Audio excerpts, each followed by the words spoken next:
नमस्कार। आज मैं आपको भक्त पुंथनम और भगवान गुरुवायूरप्पन की कहानी सुनाऊंगा। यह कहानी केरल के गुरुवायूर मंदिर से जुड़ी है। पुंथनम 18वीं शताब्दी के एक महान मलयाली कवि थे। वे भगवान कृष्ण अर्थात गुरुवायूरप्पन के परम भक्त थे, लेकिन उन्हें संस्कृत का ज्ञान नहीं था। वे अपनी कविताएं और भक्ति गीत साधारण मलयालम भाषा में लिखते थे। पुंथनम के जीवन में एक बहुत ही दुखद घटना घटी थी। उनके इकलौते पुत्र की उसके पहले जन्मदिन पर ही मृत्यु हो गई थी। इस वियोग में वे टूट गए, लेकिन फिर उन्होंने अपनी सारी ममता भगवान कृष्ण के बाल रूप को समर्पित कर दी। उन्होंने लिखा था, जब बाल कृष्ण मेरे मन में खेल रहे हैं, तो मुझे अपने पुत्रों की क्या आवश्यकता। उसी समय एक अन्य महान विद्वान थे, मेलपत्तुर नारायण भट्टथिरी, जिन्होंने प्रसिद्ध संस्कृत ग्रंथ नारायणीयम लिखा था। भट्टथिरी को अपनी संस्कृत विद्वत्ता पर बहुत गर्व था। एक दिन केरल के गुरुवायूर मंदिर की सीढ़ियों पर दोपहर की सुनहरी धूप फैली हुई थी। मंदिर का वातावरण ओम नमो नारायण नारायणाय के स्वर से गूंज रहा था। मंदिर के एक कोने में महान विद्वान मेलपत्तूर नारायण भट्टथिरी बैठे थे। वे संस्कृत के इतने बड़े पंडित थे कि उनके द्वारा रचित नारायणीयम को सुनकर स्वयं भगवान ने अपनी स्वीकृति दी थी। उसी समय पास ही से एक साधारण सा वृद्ध व्यक्ति आया। उनके हाथ में कुछ ताड़ के पत्ते थे, जिन पर मलयालम भाषा में कुछ लिखा हुआ था। वे थे पुंथनम। पुंथनम ने बड़ी श्रद्धा के साथ भट्टाथिरी के चरण स्पर्श किए और अपनी लिखी हुई पुस्तक ज्ञानप्पाना उनके सामने रख दी। उन्होंने अत्यंत विनम्रता से कहा, स्वामी, मैं संस्कृत नहीं जानता। मैंने अपनी टूटी फूटी मलयालम में भगवान के लिए कुछ पद लिखे हैं। क्या आप इन्हें देख लेंगे कि इनमें कोई भूल तो नहीं, ताकि मैं इन्हें भगवान को समर्पित कर सकूं। भट्टथिरी ने तिरस्कार भरी नजरों से उन ताड़ के पट्टों को देखा। उन्होंने मन ही मन सोचा, जिस व्यक्ति को विभक्ति यानी संस्कृत व्याकरण के नियम का ज्ञान नहीं, वह भला ईश्वर के स्वरूप को कैसे समझ सकता है। उन्होंने अभिमान में कहा, पुंथनम, यह मलयालम के साधारण शब्द भगवान की स्तुति के योग्य नहीं है। जाओ और पहले संस्कृत व्याकरण सीखो। मैं अपना समय इन अशुद्ध पंक्तियों पर नष्ट नहीं कर सकता। पुंथनम का हृदय छलनी हो गया। वे अपमान से नहीं, बल्कि इस बात से दुखी थे कि उनकी भेंट उनके प्रभु के योग्य नहीं समझी गई। वे मंदिर के स्तंभ के नीचे बैठकर फूट फूट कर रोने लगे। वे भगवान से कहने लगे, हे कृष्ण, क्या मेरी भाषा इतनी अशुद्ध है कि मैं आपका नाम भी नहीं ले सकता? क्या आप केवल संस्कृत समझने वालों के ही स्वामी हैं? जैसे ही पुंथनम के आंसू जमीन पर गिरे, मंदिर के गर्भगृह से एक ऐसी आवाज गूंजी जिसने पूरे मंदिर परिसर को हिलाकर रख दिया। यह कोई साधारण आवाज नहीं थी, वह स्वयं भगवान गुरुवायूरप्पन की दिव्य वाणी थी। पूरे मंदिर में शब्द गूंज उठे, भट्टथिरी, रुको। मुझे पुंथनम की भक्ति तुम्हारी विभक्ति यानी व्याकरण से कहीं अधिक प्रिय है। तुम शब्दों के शुद्धिकरण में लगे हो, जबकि यह मेरे हृदय में निवास कर रहा है। कहा जाता है कि उसी क्षण भट्टथिरी को अपने पूरे शरीर में भयानक दर्द महसूस होने लगा। उनका वह रोग जिसे से वह मुक्ति पा चुके थे, फिर से उभर आया। उन्हें तुरंत समझ आ गया कि ज्ञान जब तक अहंकार पैदा करता है, तब तक वह बाधा है, और जब वह समर्पण बन जाता है, तभी वह सार्थक है। अहंकार से चूर भट्टाधिरी लड़खड़ाते हुए उठे और दौड़कर पुंथनम के पास गए। उन्होंने उस भक्त के पैर पकड़ लिए और क्षमा मांगी। उन्होंने न केवल ज्ञानप्पाना को पढ़ा, बल्कि उसे साक्षात भगवत वाणी घोषित किया। पुंथनम अक्सर विष्णु सहस्त्र नाम पढ़ते समय पद्मनाभ काव को पद्मनाभ की जगह कुछ और ही उच्चारित कर देते थे। जब विद्वानों ने टोका तो भगवान ने फिर से हस्तक्षेप किया और कहा, मैं शब्दों का अर्थ नहीं, भक्ति के भावों का अर्थ समझता हूँ। पुंथनम हर महीने अपने घर से पैदल चलकर गुरुवायूर मंदिर जाते थे।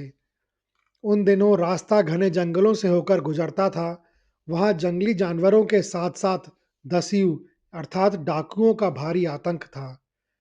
एक शाम जब सूरज ढल रहा था, पुंथनम अंगिदुपुरम के पास एक सुनसान जंगल में से गुजर रहे थे।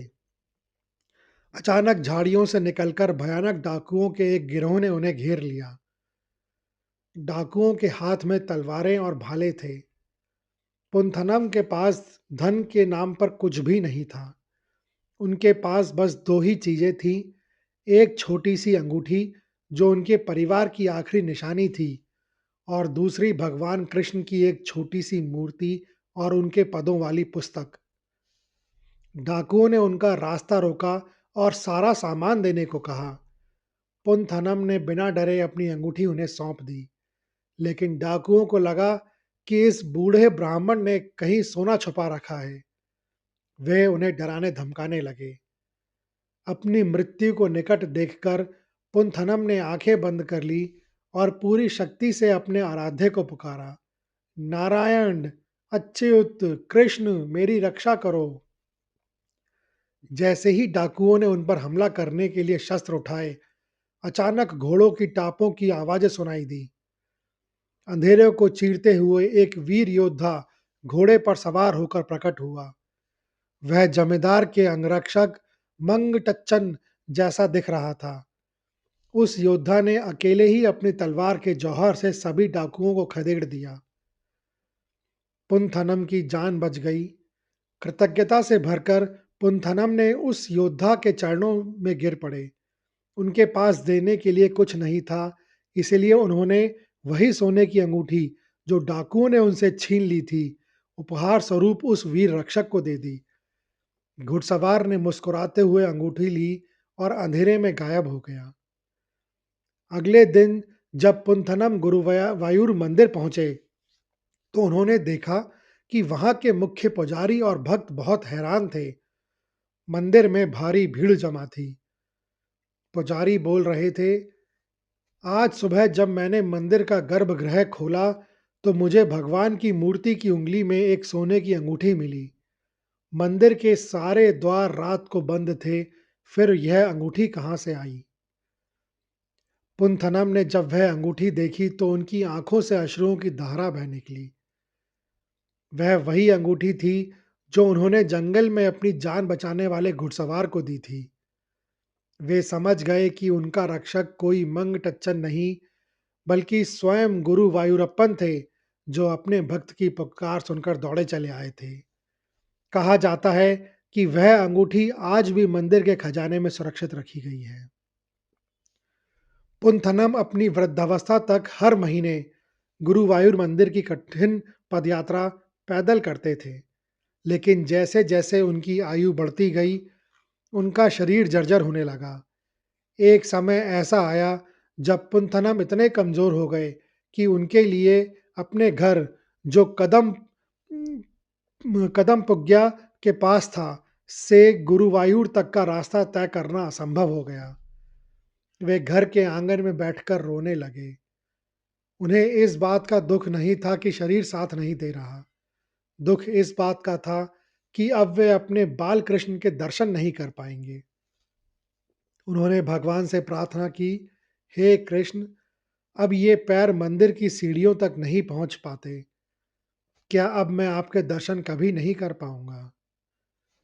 उस रात भगवान गुरु वायुरप्पन ने उनके सपने में बड़ी मधुरता से कहा, पुंथनम, तुम्हें यहाँ आने की आवश्यकता नहीं है।